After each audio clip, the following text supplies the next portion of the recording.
Now, in about an hour, President Biden will announce significant sanctions against Russia. Katie McFarland joins us. Katie, the initial sanctions simply did not deter Putin. He still invaded. Another round hitting Russian banks or the international payment system or Russian oil and gas companies. All of that would have a huge negative impact on Europe and especially on us, and still wouldn't get him out, wouldn't get Putin and his troops out of Ukraine. That's a tough situation to be in right now. Look, Ukraine is in a terrible position, and I think that a year ago, Ukraine's fate was sealed. And that's because we gave up our energy exporting business, our oil and natural gas, and we put the slammer on that, and we allowed the Russians. So what predictably happened? The price of oil and natural gas doubled. That gave Putin a lot of extra money and a lot of extra leverage over the European countries. And so sanctions at this point, I'm terrific. I'm happy they're going to have them, but it's not going to make a difference to Ukraine. What it may make a difference to, Stuart, though, is what happens next. What do you think happens next? You know, we'll see in the next 48 hours. Is there a coup?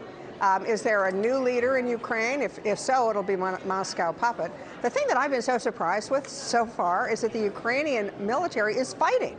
And that, as you pointed out in your monologue at the beginning of this hour, that will make a real difference. If Russia looks like an aggressive bully and there are civilian casualties and this goes on for a while with guerrilla warfare, well, that's not going to be good for Putin. However, if Putin gets in there quickly, gets his puppet in, and then I think he's eyeing the Baltics next. You know, his goal throughout all of this is not just Ukraine. It's to keep Ukraine out of NATO, but his real ultimate goal is to break the back of NATO. So you think he's not satisfied with Ukraine? He moves on to other parts of Eastern Europe. You mentioned the Baltic republics. You think he'd mass troops there and threaten them? I mean, a repeat performance?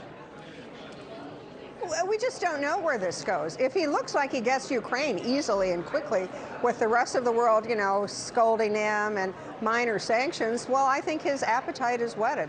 Remember that, I mean, I've been to that. There's a corridor that separates the three Baltic states, Estonia, Latvia, Lithuania, from the rest of Europe and the rest of their NATO allies.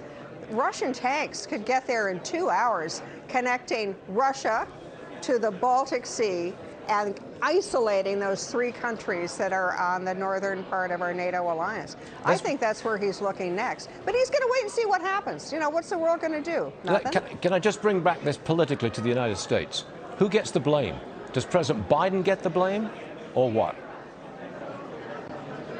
Well, at this point, yes, I think President Biden owns that blame because he did two things. Because he shut down the American energy industry, including American exports, he gave Putin not only money but leverage over Europe. The way to fix this is for the United States to go to to go to Germany and go to our allies in NATO and say, we give you energy security.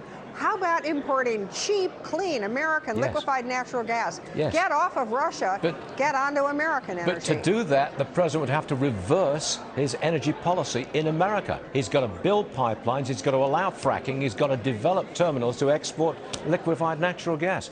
Katie, I'm terribly sorry I'm out of time, but this is a crucial day, and we're very glad you're on the show.